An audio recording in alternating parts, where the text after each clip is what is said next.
నమస్తే. ఇన్నాళ్ళు నన్ను సపోర్ట్ చేస్తూ, ఎంకరేజ్ చేస్తూ మీ ప్రేమని నాకు అందిస్తున్న ప్రతి ఒక్కరికి కృతజ్ఞతలు. అలాగే ఈ వీడియో కూడా ఖచ్చితంగా మీకు ఉపయోగపడుతుంది. లైక్, షేర్ అండ్ సబ్స్క్రైబ్ చేసి మీ సపోర్ట్‌ని నాకు అందించండి. అలాగే ఈ వీడియో పట్ల మీకున్న అభిప్రాయాన్ని కామెంట్ సెక్షన్‌లో కామెంట్ చేసి తెలియజేయండి. ఇప్పుడు వీడియోని చూద్దాం. జీవితంలో రకరకాల సమస్యలతో బాధపడుతున్నారా? ముఖ్యంగా ఆర్థిక సమస్యలతో సతమతమవుతున్నారా? ఎన్నో పరిహారాలు చేసి అలసిపోయారా? మంచి మార్గం దొరకాలని కోరుకుంటున్నారా? అయితే రండి, విశ్వాన్ని ఎలా అడగాలో తెలుసుకుందాం. లా ఆఫ్ అట్రాక్షన్ క్లాసెస్ మీకోసం మన ఛానల్లో. వివరాల కొరకు సంప్రదించండి. నమస్తే, వెల్కమ్ టు అవర్ ఛానల్. నేను పద్మిని. ప్రస్తుతంతో పాటు ప్రముఖ ఆధ్యాత్మికవేత్త, వాస్తు జ్యోతిష పండితులు కేఎస్ఆర్ గారు మనతో పాటు ఉన్నారు. మాట్లాడదాం. సార్ నమస్తే. సార్, భాద్రపద మాసంలో చాలా వైశిష్ట్యం కలిగినటువంటి తిథులు వస్తాయి. ఏ మాసానికి ఆ మాసంలో శుక్లపక్షం అంతా కూడా మంచి హడావుడి ఉంటుంది. దేవపక్షం కదా, మరి ఎంతో కొంత హడావుడి, ఎంతో కొంత కదా, చాలా అయితే ఇక భాద్రపద శుక్లపక్ష చతుర్దశి అనంత పద్మనాభ స్వామిని కొలుచుకునేటటువంటి ప్రత్యేకమైనటువంటి రోజు. అయితే ఈ అనంత పద్మనాభ స్వామి వ్రతాలు ఏవైతే ఉన్నాయో అది ఖచ్చితంగా ఆనవాయితీ ఉండాలనేది నేను విన్నాను. మరి ఆనవాయితీ మరి నాకు లేదు. ఎలాగా? అనంత పద్మనాభ స్వామి ఇంట్లో అయితే ఫోటో ఉంటుంది, చాలా బాగుంటాడు స్వామి. అలా చక్కగా పడుకుని ఆయన కమల బొడ్డు అదే వికసిస్తూ బ్రహ్మదేవుడు ఉండి కింద శివుడు ఉండి, అబ్బా ఆ రూపమే ఆ వర్ణనాతీతం, గోల్డ్ కలర్ లో. మరి ఆ స్వామిని కొలవాలని మాకు కూడా ఉంటుంది కదా, ఎలా మరి మేమేం చేసుకోవచ్చు? ఏమిటి అనంత పద్మనాభ స్వామి వ్రతం అంటే? అంటే ఇక్కడ వ్రతాలు, నోములు అనేవి కొంతమంది అంటే అవి ఆనవాయితీ ఉంటేనే చేసుకోవటం అనేది ఖచ్చితంగా కొన్నిసార్లు మనం పాటించవలసి ఉంటుంది. ఎందుకంటే ఇక్కడ ఒక్కోసారి ఏమవుతుందంటే మనం చెప్పేదానికంటే కూడా ఒకసారి నమ్మకం అనేది ఇంపార్టెంట్ అనేది ఉంటుంది. అంటే ఏమంటాం, కొంతమందికి ఇప్పుడు క్షీరాబ్ది ద్వాదశి వ్రతం అనేది కొంతమందికి వచ్చి రాయదు అని కూడా ఉంది. సో అది ఆ రకంగా అచ్చిరాని వాళ్ళు పొరపాటున చేద్దామని చూస్తే వాళ్ళకి ఏదో చిన్న ఇబ్బంది రావటం, ఎందుకు వచ్చిందిలే అని మళ్ళీ ఆగిపోవటం, ధైర్యం చేసిన వాళ్ళు అనేది ఉంటుంది. అయితే ఇక్కడ ఎప్పుడైనా సరే నేను చెప్పేది కూడా ఏంటి అంటే కనుక, ఒకవేళ మీకు అలాంటి భయం ఏమీ లేకుండా మీకు చేసుకోవాలి, ఆనవాయితీ ఉన్నా లేకపోయినా చేసుకోవాలి అని అనిపించింది అనుకోండి, ఏదైతే మీరు ఈ ఉన్నారో అంటే ఇప్పుడు మీరు ఏ వ్రతం తలపెట్టారో ఆ వ్రతానికి సంబంధించిన ముఖ్య దేవుడు ఎవరైతే వాళ్ళు, ఆ ముఖ్య దేవుడి దగ్గర 116 రూపాయలు చిన్న ముడుపు కట్టండి. ఓకే, ఎలా కట్టాలి సార్?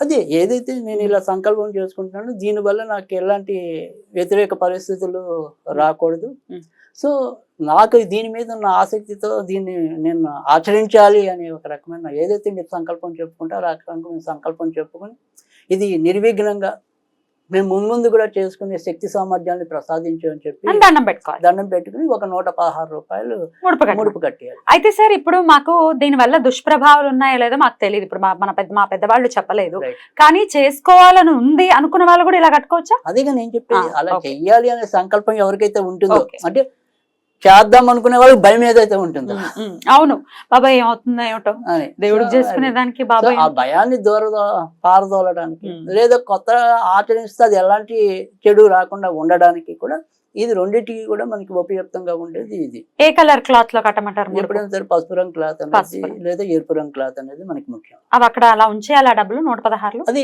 ఇది ఏదైతే మనకి వ్రతం అయిపోతుందో దాన్ని ఒక మన్నాడు రోజు ఎప్పుడైనా సరే ఒక 2-3 రోజులైనా ఆగాక ఏదైనా దానికి సంబంధించిన వైష్ణవాలు, అంటే మీరు వైష్ణవ పూజ వ్రతం చేస్తే వైష్ణవుకి సంబంధించిన ఆలయాలు, లేదు మీరు శివుడికి సంబంధించిన వ్రతం చేస్తే శివాలయానికి సంబంధించిన దాంట్లో వేసేయటం, అంతకంటే ఇంకేం లేదు. సో పలానా చోటానికి కూడా మీరు ఏదో ప్రత్యేకంగా మొక్కుకుంటే తప్ప, అంటే నేను ఇది పలానా మొక్కి నేను ఏదో అన్నవరంలో వేస్తానంటే అన్నవరంలోనే వేయాలి, తిరుపతిలో వేసుకుంటా అంటే తిరుపతిలో వేయాలి, అదొక్కటే నియమం తప్ప అలా కాకుండా మీకు దగ్గరలో ఉన్న ఏ ఆలయంలో అయినా సరే మీరు వేసుకోవచ్చు. అందులో అయితే మీకు ఏమి ఆక్షేపణ లేదు, మీ మొక్కు బట్టే ఉంటుంది. అందుకే సంకల్పం అన్నది ఎప్పుడు కూడా గట్టిగా ఉండాలి అనేది. సో మన సంకల్పం బట్టే మన యొక్క విధానం అనేది ఉంటుంది. సో అదొక్కటి మీరు గమనిస్తే చాలు. ఇక ఈ అనంత పద్మనాభ వ్రతం అనేది ముఖ్యంగా 14 ఏళ్ళు చేయవలసిన కార్యక్రమం. 14 years? ఎందుకంటే ఆయన 14 భువనాల్ని పరిపాలించే మహామనిషి. సో మహాపురుషుడు, మహాయోగి, మహాదేవుడు, ఏ విధంగా ఏ పేరు పెట్టినా ఆయనే. తర్వాత రెండోది వచ్చేప్పటికి ఏంటంటే ఇక్కడ అనంత, ఇప్పుడు ఎవరైనా సరే ఒక మనిషి ఆయన ఎలాంటి వాడైనా సరే పోయినప్పుడు అనంత లోకాలకి చేరాడంట. సో అనంత వాయువుల్లో కలిసిపోయాడు అంటాం. అవును, అవును. అంటే ఏంటి అనంతం అంటే ఇప్పుడు ఎప్పుడైనా సరే మనం శవం దగ్గర గోవింద గోవింద అనే పలుకుతాం, అవును, శివుణ్ణి పలకం, శివ భక్తుడైనా సరే. అవును. అంటే ఎప్పటికైనా సరే ఈ శరీరం అనేది అది శివ కేశవుల సమ్మిళితమైన ఆయన దగ్గరికి చేరాలి. సో అందుకని ఆ అనంతుడు ఎవడు? ఈయనే కదా. ఆయన మనని గమనిస్తూ ఆయన అంశతూలిక పలకం మీద పడుకుంటాడు, కానీ ప్రతి క్షణం మనని గమనించేది, మనని పోషించేది ఆయనే కదా. సో అందుకని ఆయన అనంత పద్మనాభ వ్రతం చేసుకోవటం అనేది చేసుకునే వాళ్ళకి చేసుకున్నంత అది వేరే.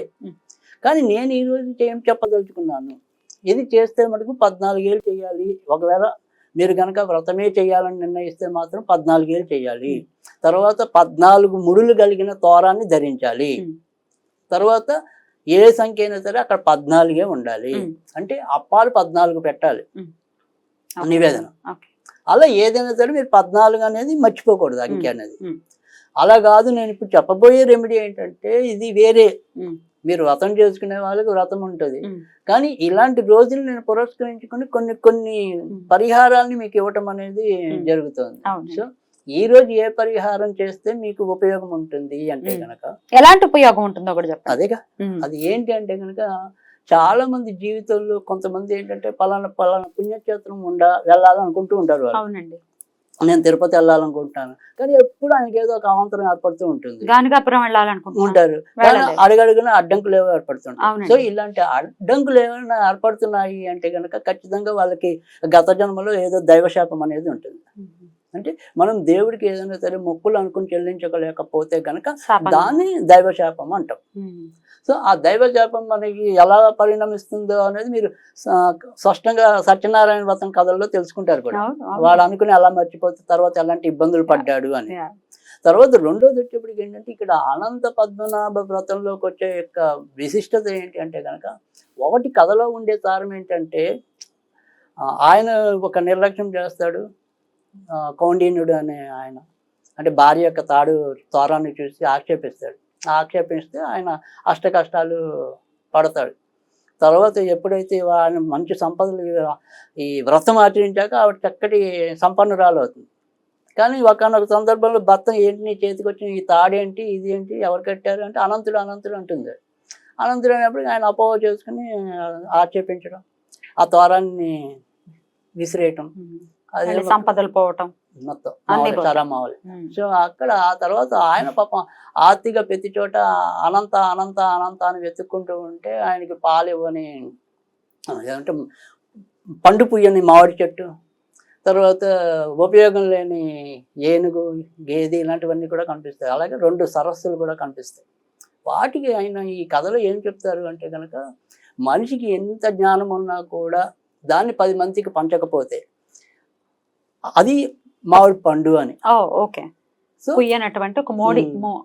తర్వాత రెండోది ఏంటంటే ఏదైనప్పటికీ కూడా ఉపయోగం లేకుండా గేది అది పాలివని ఆవున్న గేదెన్న ఒట్టిపోయింది అనుకోండి, అంటే మనం ఎవరికైనా సరే ఒక తాంబూలం పెట్టినప్పుడు కొంతమంది తెలుసో తెలియకో వీళ్ళు కుళ్ళిపోయిన పళ్ళు ఉపయోగం పడాలి. అంటే మనం మీకు దానం ఇచ్చాను, నేను ఆ దానం ఇచ్చినప్పుడు ఉపయోగపడాలిగా. ఇప్పుడేమో 1000 రూపాయల నోట్లన్నీ రద్దు చేశాక మీకు ఏమో దానం కింద 1000 రూపాయలు ఇస్తే ఏంటి ఉపయోగం? కొట్టుకోలేదు తప్ప. సో అందుకని మనం దానం ఇచ్చినా దానికి ఒక విలువ ఉండాలి. సో అందుకని అలాంటి విలువ లేకుండా ఒక ఒట్టిపోయిన దానం చేసిన నేపథ్యంలో ఇలాంటి ఉత్తమమైన మార్గాలన్నీ కూడా మీకు ఈ అనంత పద్మనాభ వ్రతం వల్ల తెలుస్తాయి. కనుక నాకు జ్ఞానం ఉంది అంటే 10 మందికి పంచే ప్రయత్నం చేయాలి, నాతో నాది అంతరించకూడదు. సో అలాగే మీ దగ్గర డబ్బు ఉంది, ఆ డబ్బుని ఎంతో కొంత 10వ వంతైనా సరే దాన ధర్మాలకి వినియోగించాలి. మిగతాది మీరు ఎంత అనుభవించినా అనేది ఇందులో మనకి స్పష్టంగా తెలియజేయటం అనేది అయితే ఉంటుంది. అయితే ఇక్కడ మనం ఏంటంటే ఇవన్నీ కూడా ఇలా దాన ధర్మాలు చేయలేకపోయినా, మన జ్ఞానాన్ని సరిగ్గా పంచకపోయినా, మన వెనకాల ఏదో ఒక దైవ వ్యతిరేక శక్తి ఉన్నట్టు. సో ఆ దైవ వ్యతిరేక శక్తిని పోగొట్టుకోవటం కోసమే ఇవాళ నేను రెమెడీ ఇస్తున్నాను. సో ఇదేం చేయాలి అంటే కనుక ఏం లేదు, సింపుల్గా ఓం తీర్థాత్మకాయ అనంతాయ నమః, ఓం తీర్థాత్మకాయ అనంతాయ నమః, ఓం తీర్థాత్మకాయ అనంతాయ నమః. రైట్. సో 108 సార్లు కనీసం సో చదువు వ్రతం చేయలేని వాళ్ళు కూడా చక్కగా చదువుకోవచ్చు. వ్రతం చేయలేని వాళ్ళు చేసి అప్పాలు కూడా వాళ్ళకి శక్తి వాళ్ళ Right. అప్పాలే నివేదన. చేయాలి కాబట్టి Okay. అప్పాలు మటుకు నివేదన చేయండి. అదొక్కటే నేను చెప్పే సూచన తప్ప మిగతావన్నీ కూడా మీ శక్తానుసారం మీరు చేసుకోవచ్చు. వ్రతం సంకల్పించమంటే ఈ రోజు నుంచి మీరు ఆ వ్రతాన్ని అయితే చేసుకోవచ్చు. ఇక ఇవేమి కుదరని వాళ్ళకి ఏదైనా సరే ఈ రోజు మనం ఏదైనా ఒక స్విచ్ వర్డ్ చెప్పాలి అనుకుంటే కనుక అది వాళ్ళు నార్త్ ఈస్ట్ కార్నర్లో అంటే తూర్పు ఈశాన్యమైన పర్వాలా ఉత్తర ఈశాన్యమైన పర్వాలా ఆ కార్నర్లో కూర్చుని లోటస్ లోటస్ ఈ లోటస్ అనేది చదివితే కనుక తప్పకుండా వాళ్ళకి మంచి ఫలితాలు ఇస్తుంది. ఏదైతే ఆగిపోతున్నాయో తరచు ఈ తీర్థయాత్రలు చేయాలనుకునేది కానీ లేదా వాళ్ళకి జ్ఞానం ఉన్న పంచలేనితనం ఏదైతే ఉందో ఇలాంటి ఏవైనా సరే కొన్ని మనలో ఉండే పనికిరాని శక్తులు ఏవైతే ఉంటాయో ఉపయోగపడిన శాపాలు ఏవైతే ఉంటాయో అడ్డు తగులుకునే శాపాలు ఏవైతే ఉంటాయో అవన్నీ తొలుగుతాయి అనేది నా ఆకాంక్ష. బ్యూటిఫుల్. అలా తొలగాలి. డెఫినెట్ గా అనంత పద్మనాభుడి ఆరాధన చేస్తే మెరాకిల్స్ ని మామూలుగా చూడమని చెప్తుంటారు. నిజంగా అదే వ్రతం కదా, చేసేవాళ్ళు మనకి అంతా కూడా అంటే ఇప్పుడు మన బొందిపోయాక ఎటు వెళ్తుందో తెలియదు కానీ ఇక్కడున్న అనంత శక్తుల్ని సంపాదించాలి అంటే ప్రయత్నపూర్వం ఏదో ఒకటి మనం చెయ్యాలి కదా, మనం చేయకుండా ఎక్కడి నుంచి వస్తుంది? అందుకని ఖచ్చితంగా అనంతుని సేవించాలి. తప్పకుండా. అప్పుడే మనకి అనంతమైన లబ్ధి చేకూరుతుంది. అలా చేకూరాలి మన వాళ్ళకని మనస్ఫూర్తిగా కోరుకుంటూ చాలా అద్భుతంగా వివరించారు సార్. కృతజ్ఞతలు. Thank you. నమస్కారం.